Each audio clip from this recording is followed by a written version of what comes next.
There are tens of thousands of air and marine movements across and within the borders of the United States every day. Most are routine, well-documented, and perfectly legitimate.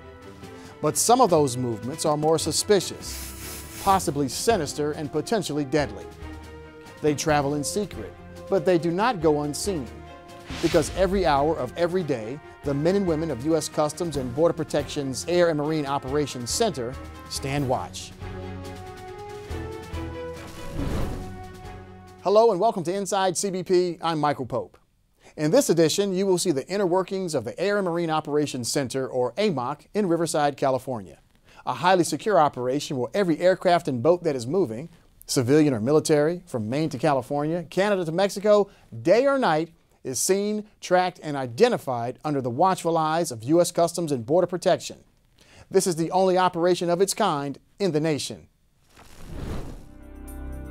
For 24 hours a day, CBP detection enforcement officers monitor more than 250 radar sources, including air traffic control and approach control radars, satellites, aerostat radar balloons, the P-3 Orion aircraft, and the Predator B unmanned aircraft systems. But as important as the resources and technology are, it's the knowledge and experience of the people watching these screens that accomplishes the mission. They represent different agencies: CBP, Coast Guard, the Federal Aviation Administration, and the Air National Guard. Dedicated, skilled, and smart. And today, as every day, they know that somewhere, hidden among the thousands of legitimate radar signatures, there will be something wrong. Something that demands a closer look. Every exception is regarded as a potential threat. 0600 hours. The morning watch team arrives. Detection enforcement officers, the communications group, and intelligence specialists. The Air and Marine Operations Surveillance System, or AMOS, is the most advanced law enforcement air and marine surveillance system in the United States. This state-of-the-art technology, together with real-time analysis, communications capabilities, and years of combined experience, make AMOC intel among the most effective in federal law enforcement. The Air and Marine Operations Center is unique and vital to our nation's security, operated by U.S. Customs and Border Protection. Here with me from the CBP Office of Air and Marine is Tony Crowder, Director of the Air and Marine Operations Center. Tony, welcome to Inside CBP. Mike, it's a pleasure to be here, as always. So when did AMOC first come into operation? The current facility was finished in 1988, located at Riverside, California, at the March Air Reserve Base. Prior to that, we had been borrowing operational space from our North American Aerospace Defense Command partners. And why is AMOC unique in securing our nation's borders?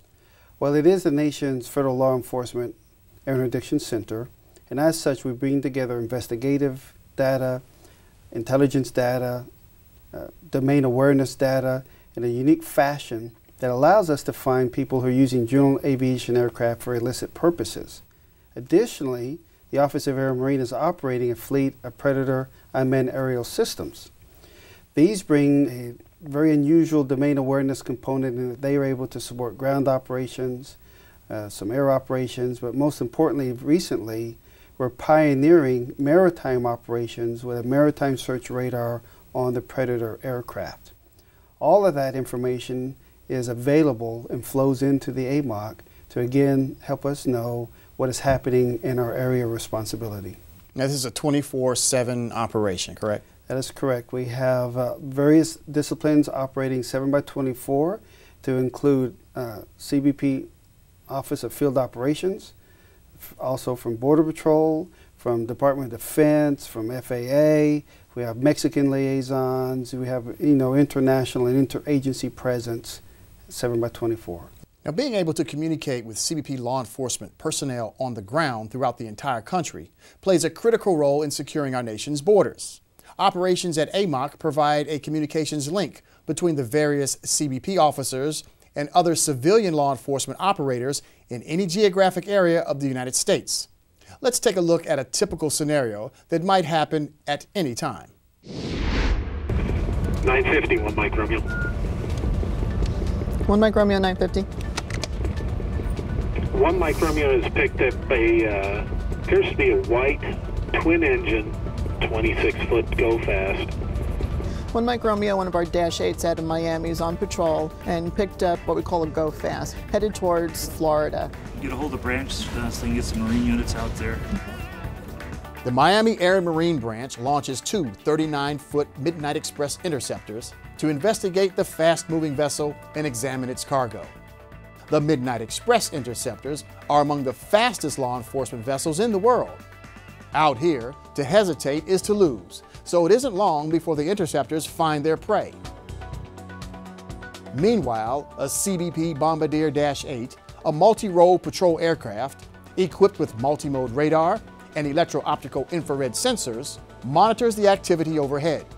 The 951 Mike Romeo suspect vessel has been intercepted, and that they are in the process of boarding the vessel. I have a registration advisory copy.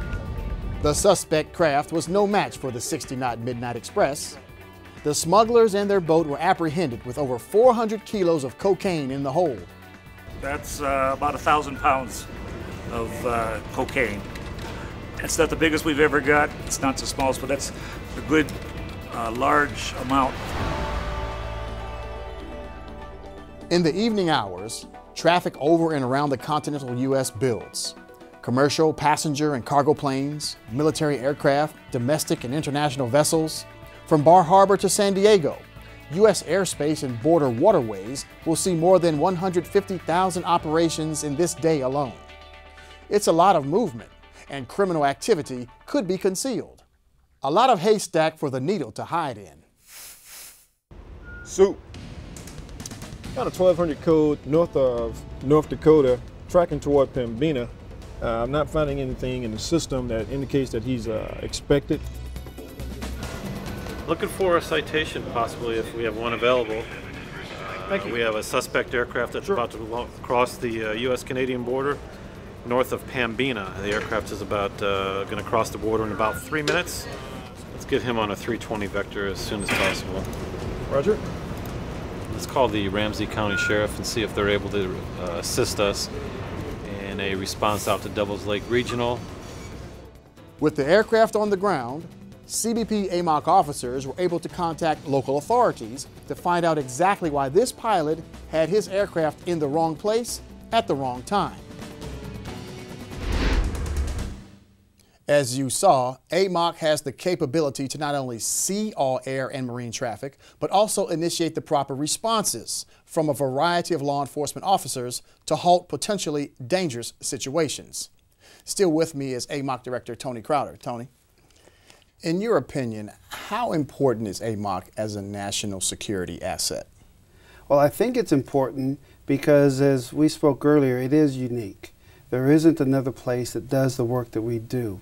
So if you look at it from a very simplistic standpoint, there's really no safety net for someone flying a general aviation aircraft across or within our borders who are intending to use it for illegal purposes.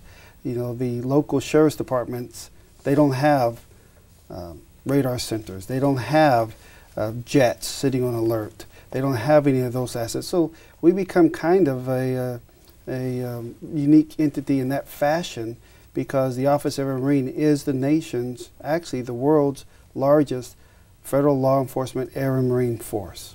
Director Tony Crowder, thank you very much for joining us on Inside CBP.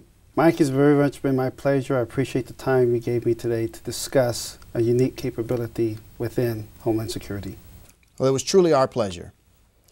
To learn more about CBP Air and Marine, search Air and Marine on cbp.gov. For Inside CBP, I'm Michael Pope. Thank you.